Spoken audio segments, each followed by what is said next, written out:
بسم اللہ الرحمن الرحیم۔ یا ایھا المدثر، اے چادر میں، اے کمبل میں لپٹنے والے، قم فانذر، اٹھ کھڑے ہو جائیے اور ڈر سنائیے۔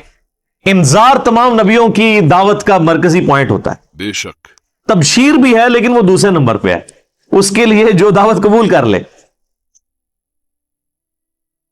جو مرکزی ٹاپک ہوتا ہے وہ انذار ہوتا ہے۔ انذار کہتے ہیں ڈر سنانا، کہ تم خود سے پیدا نہیں ہوئے، تمہیں اللہ تبارک و تعالیٰ نے پیدا فرمایا ہے، اور اس اللہ نے مرنے کے بعد تم سے تمہارے اعمال کا حساب لینا ہے۔ تم جواب دہ ہو اپنے رب کو، قیامت کے دن اللہ کے حضور تمہاری پیشی ہے۔ اس کے لیے جو ٹرم بولی جاتی ہے شریعت میں، اس کو کہتے ہیں انذار۔ اللہ اکبر۔ رال ہے انذار، ڈر سنانا۔ قرآن حکیم یعنی انذار کا لفظ تو قرآن کا پورا تانا بانا ہی اس کے گرد گزرتا ہے۔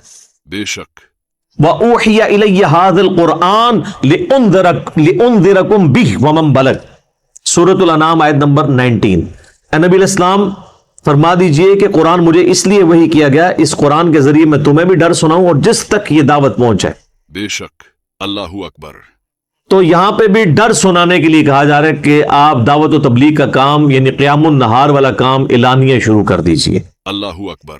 وَرَبَّكَ فَكَبِّرْ، اور اپنے رب کی بڑائی بیان کیجیے، یعنی بڑائی ایسی کہ جیسا حق ہے۔ ایک بڑائی تو اپنی زبان سے بیان کرنا ہے نا، وہ تو آپ دیکھ لیں ہماری اسلام کی جو عبادات سینٹرڈ اراؤنڈ جس کلمے کے ہیں نا، وہ اللہ اکبر ہے۔ بے شک اللہ اکبر۔ آپ جانور بھی ذبح کرتے ہیں تو کیا پڑھتے ہیں؟ بسم اللہ واللہ اکبر۔ بے شک صحیح مسلم میں یہ تکبیرات موجود ہیں۔ پھر آپ عید کی جو تکبیرات ہیں جو صحابہ کرام سے نقل ہوئی ہیں، تابعین سے، المصنف ابن ابی شیبہ میں، اللہ اکبر اللہ اکبر لا الہ الا اللہ واللہ اکبر اللہ اکبر وللہ الحمد۔ پھر یہ بھی آئی ہیں اللہ اکبر کبیرہ والحمد للہ کثیرہ وسبحان اللہ بکرۃ واصیلہ۔ پھر سر جو آپ 5 وقت نماز پڑھتے ہیں، 17 فرض رکھتے پڑھتے ہیں، ہر رکعت میں جو انتقال ہے ایک رکن سے دوسرے رکن میں، وہ تکبیر کے ساتھ ہے، سوائے رکوع سے اٹھتے وقت سمیع اللہ لمن حمیدہ۔ بے شک باقی سب تکبیرات ہیں۔ 4 رکعت کی نماز کے اندر 22 تکبیرات آتی ہیں، 6 تکبیریں پہلی رکعت میں، 6 ہی تیسری میں، اور 5 تکبیرات دوسری رکعت میں، اور 5 ہی چوتھی میں۔ یعنی ایون رکعتیں جو ہیں ان میں اللہ اکبر آتا ہے 5 دفعہ، اور جو آڈ رکھتے ہیں، تاک رکھتے ہیں، ان میں اللہ اکبر آتا ہے 6 دفعہ۔ سبحان اللہ۔ 22 تکبیرات۔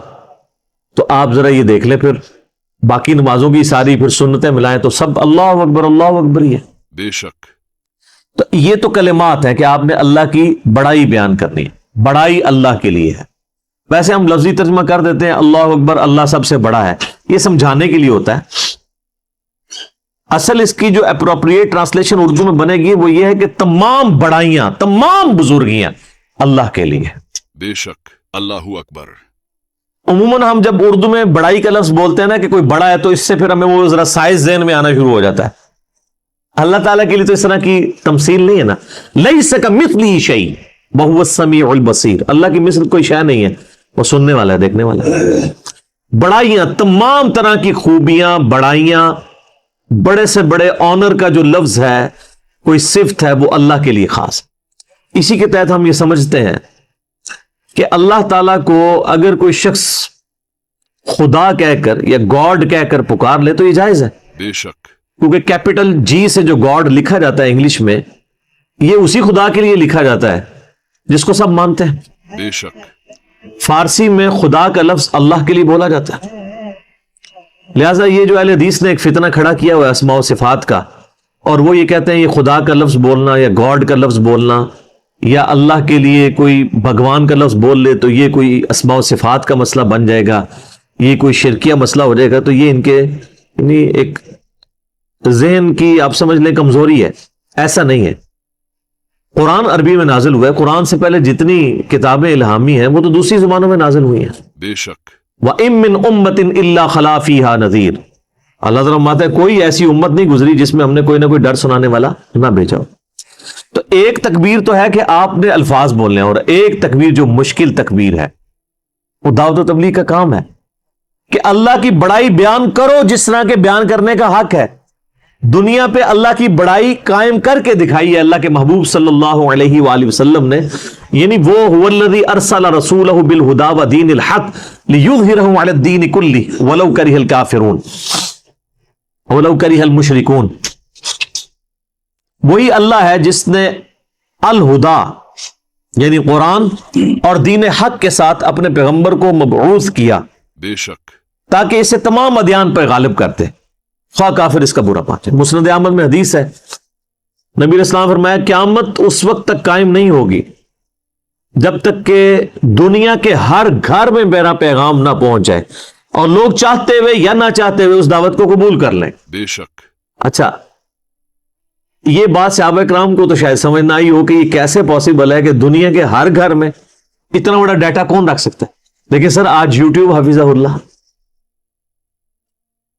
گوگل دعوت برکاتوں عالیہ، اسلام کے بارے میں کوئی اسٹڈی کرنا چاہے تو اس تک نہیں بات پہنچ سکتی، پہنچ کی ہوئی ہے. ایک واقعہ ہوتا ہے پوری دنیا کے اندر وہ واقعہ پہنچ جاتا ہے.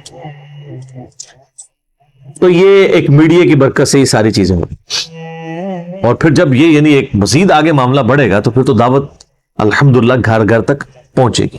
بخاری اور مسلم میں اس کی ڈیٹیل آتی ہے کہ آپ صلی اللہ علیہ وآلہ وسلم فرماتے ہیں کہ جو غار حرا میں مجھ سے ایک فرشتے کی ملاقات ہوئی، جو پوری ڈیٹیل بخاری مسلم میں آئی ہے کہ انہوں نے حضرت جبرائیل علیہ السلام انسانی شکل میں سامنے آئے اور ان کا اقرا پڑھیے. تو آپ صلی اللہ علیہ وآلہ وسلم نے کہا کہ میں پڑھا ہوا نہیں ہوں.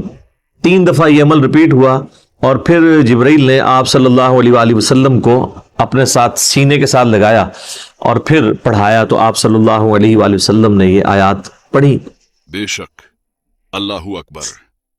بخاری اور مسلم میں یہ حدیث ملتی ہے کہ آپ علیہ السلام فرماتے ہیں کہ غار حرا میں جو مجھ پہ فرشتہ نازل ہوا تھا، پھر کچھ عرصہ کے لیے وہ مجھ پر نازل نہیں ہوا، اللہ کی آیات لے کر نہیں آیا. تو ایک دن اچانک میں نے یہ آبزرو کیا کہ مجھے کوئی شخص پکار رہا ہے. تو جب میں نے نگاہ اٹھا کر اوپر دیکھا تو پورے افق کے اوپر وہی فرشتہ چھایا ہوا تھا.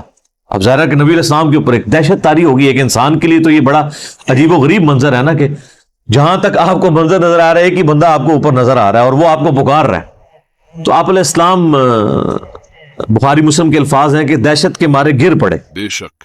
اور پھر آپ صلی اللہ علیہ وآلہ وسلم واپس آئے اپنے گھر اور سیدہ خدیجہ سے کہا کہ مجھے کمبل اڑا دو. ایک تو وہ والا واقعہ بخاری مسلم میں جو سورۃ العلق کی شروع آیات میں ہوا تھا، اس میں بھی یہی الفاظ ہیں، جس میں پھر سیدہ خدیجہ کہتی ہیں کہ آپ اپنے رشتہ داروں کے ساتھ صلہ رحمی کرتے ہیں، آپ مہمان نوازی کرتے ہیں، آپ غریبوں کا بوجھ اٹھاتے ہیں، آپ لوگوں کا بڑا خیال رکھتے ہیں، اللہ تعالیٰ آپ کو تنہا نہیں چھوڑے گا. اس حدیث میں یہ الفاظ ہیں کہ جب یہ کمبل اڑایا گیا تو پھر اللہ تعالیٰ کی طرف سے اس فرشتے نے ندا دی اور یہ آیات پڑھی، یا ایھا المدثر قم فانذر وربک فکبر وثیابک فطہر. بے شک. اللہ اکبر. سورہ المدثر سورہ نمبر 74. یہ سورہ مکہ میں نازل ہوئی تھی اور اس میں کل 56 آیتیں ہیں. اس سورہ کا مکھیہ واقعہ، یہ سورہ نبی محمد کو تب نازل ہوئی جب اللہ نے آپ کو رسالت پیغمبر کا کام شروع کرنے کا حکم دیا. یہ قرآن کی شروعاتی سورہوں میں سے ہے اور اس کی پہلی 7 آیتیں اس وقت نازل ہوئیں جب رسول اللہ غار حرا سے لوٹے اور حضرت جبریل علیہ السلام آپ کے پاس آئے. یا ایھا المدثر، اے چادر اوڑھنے والے.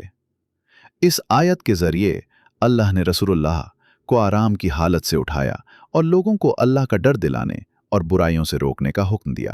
مکھیہ وشے اور باتیں: 1. پیغمبر کو کھڑے ہونے کا حکم. یا ایھا المدثر قم فانذر، اے چادر اوڑھنے والے اٹھو اور لوگوں کو ڈراؤ. یہ وہی وقت ہے جب نبی کو کھلے طور پر توحید اور اسلام کی دعوت دینے کا حکم ملا. 2. تزکیہ، پاکیزگی، بت پرستی سے دور رہنے اور صبر کا حکم. اور اپنے رب کی بڑائی بیان کرو اور اپنے کپڑے پاک رکھو اور گناہ سے دور رہو، اور جو نیکی کرو کسی احسان جتانے کے لیے نہ کرو اور اپنے رب کے لیے صبر کرو. 3. والد بن مغیرہ کا قصہ، مشہور واقعہ. والد بن مغیرہ مکہ کے امیر، بدھیمان لیکن گھمنڈی انسان تھا.